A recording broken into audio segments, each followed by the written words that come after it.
Bonjour à tous, je vous souhaite un excellent sabbat.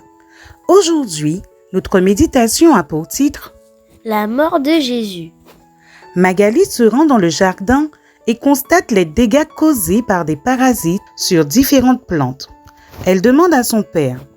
Papa, pourquoi ces plantes ne peuvent pas pousser normalement sans qu'elles ne soient attaquées par des chenilles ou des escargots?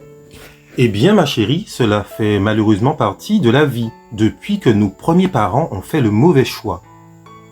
Et il n'y a aucune solution pour ces plantes? Oui, heureusement, s'il n'y en avait pas, les agriculteurs arrêteraient de cultiver.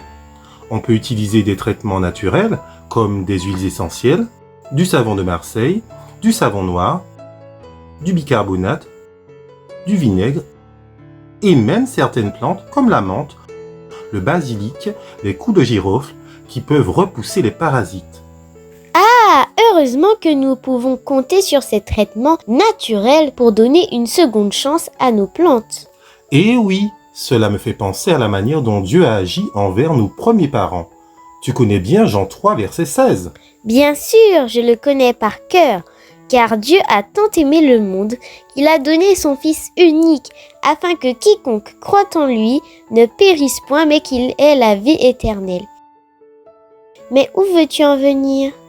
Après le péché d'Adam et Ève, les choses vont mal.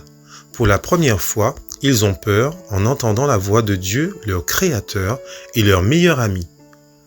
Dieu appelle « Adam, où es-tu » Pour la première fois, Adam accuse sa femme. « Je me suis caché car la femme que tu m'as donnée m'a offert le fruit et j'en ai mangé. » La femme répond aussitôt « C'est le serpent qui m'a séduite et j'en ai mangé. » L'homme et la femme ont changé. Ils ne s'excusent même pas.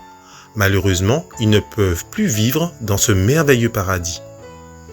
Ils découvrent les conséquences du péché sur la nature. Les ronces et les épines naissent du sol. Les feuilles des arbres se fanent et pourrissent. Les plantes sont attaquées par des parasites. Les animaux deviennent sauvages et méchants. Adam s'épuise à cultiver la terre et bien sûr, lui et sa femme vieillissent. Ils connaissent la souffrance et la mort en découvrant avec stupeur la violence qui pousse Caïn à tuer son frère Abel. Ils découvrent l'horreur du péché et la conséquence d'être un ennemi de Dieu. Mais Dieu, avec amour, accomplit sa promesse en envoyant son Fils Jésus qui accepta de venir sur la terre comme un bébé. Il grandit comme tous les êtres humains. Le diable était déterminé à le faire pécher et à l'empêcher d'obéir au commandement de Dieu. Mais il ne réussit pas. Jésus fut arrêté par des hommes méchants qui le fouettèrent, lui crachèrent au visage et lui mirent une couronne d'épines. Finalement, ils le clouèrent sur la croix où il mourut. Jésus refusa de faire un miracle pour s'enfuir de la croix, car il désirait vraiment sauver tous les êtres humains. Chers enfants, Jésus est le seul capable de nous protéger des dangers semés par le diable, car il est tout-puissant. Remercions Dieu pour cela. Cher Jésus, merci pour ce merveilleux plan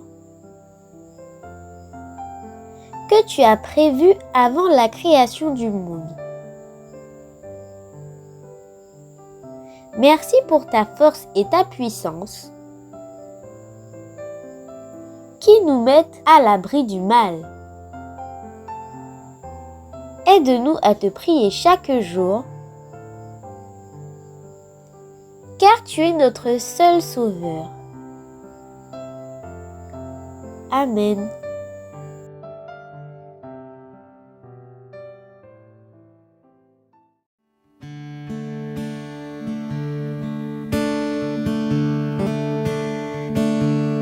Quel sauveur merveilleux je possède.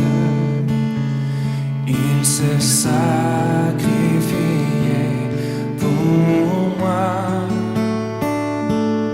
et sa vie innocente il cède pour mourir sur l'infâme attaché à la croix.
attaché à la croix pour moi.